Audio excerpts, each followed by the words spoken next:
Pemerintah Kota Banjarmasin memberikan kelonggaran cuti tambahan atau tahunan bagi aparatur sipil negara di lingkungan Balai Kota Banjarmasin.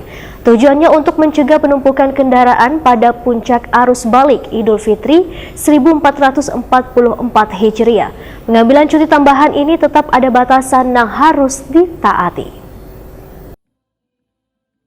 Pemerintah Kota Banjarmasin memberikan kelonggaran cuti tambahan atau tahunan bagi aparatur sipil negara di lingkungan Balai Kota Banjarmasin. Ini sejalan dengan surat edaran Sekjen Kemenak nomor 13 tahun 2023 tentang cuti pegawai ASN pada Kementerian Agama pasca cuti bersama wan penyelenggaraan kegiatan pasca Idul Fitri 1444 Hijriah. Sekretaris Daerah Banjarmasin Ihsan Budiman, Wahitakwani Prima TV Baisukan Rabu 26 April 2023 memadahkan pemerintah kota kadada memberikan larangan bagi ASN yang ingin mengambil cuti tambahan setelah cuti lebaran, menyesuaikan dengan surat edaran dari Presiden Republik Indonesia Joko Widodo beberapa waktu lalu, yang isinya memberikan kesempatan kepada ASN wan pegawai swasta untuk menunda kepulangannya dari kampung halaman ke daerah tempat mereka tinggal dengan mengambil cuti tambahan atau lainnya. Tujuannya untuk mencegah penumpukan kendaraan pada puncak arus balik Idul Fitri 1444 Hijriah. Namun pengambilan cuti tambahan, ujar Ihsan Budiman, tetap ada batasan yang harus ditaati,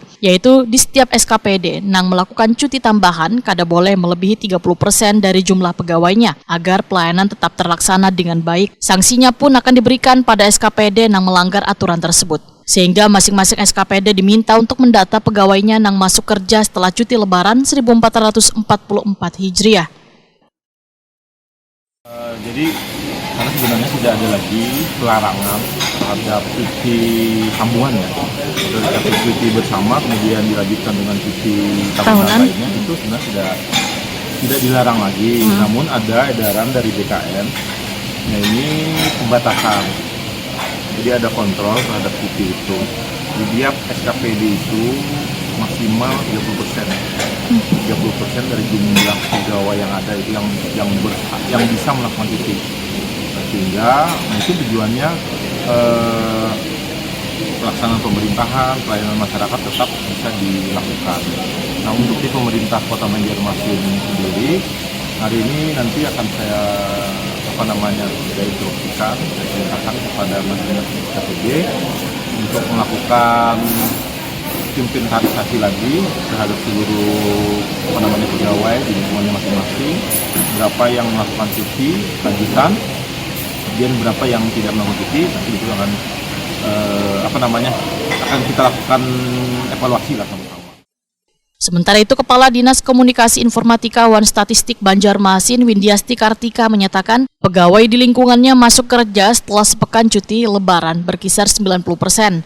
Hanya ada 3 pegawai yang mengambil cuti tambahan lantaran berlebaran bersama keluarga ke kampung halaman. Jadi hari pertama masuk kerja setelah libur lebaran kurang lebih 1 minggu kemarin. Kami di Diskominfotik alhamdulillah bisa hadir lengkap. Di luar teman-teman yang mengambil cuti secara aturan kan diperbolehkan maksimal 30% dari ASN yang ada, jumlah pegawai yang ada di sebuah instansi. Kalau di Diskominfotik ada 3 orang ASN yang mengajukan cuti dengan alasan masing-masing, tapi ada yang masih berlebaran di luar daerah, karena itu minta izin cuti karena telat, mungkin masih padat kali ya arus balik setelah lebaran ini.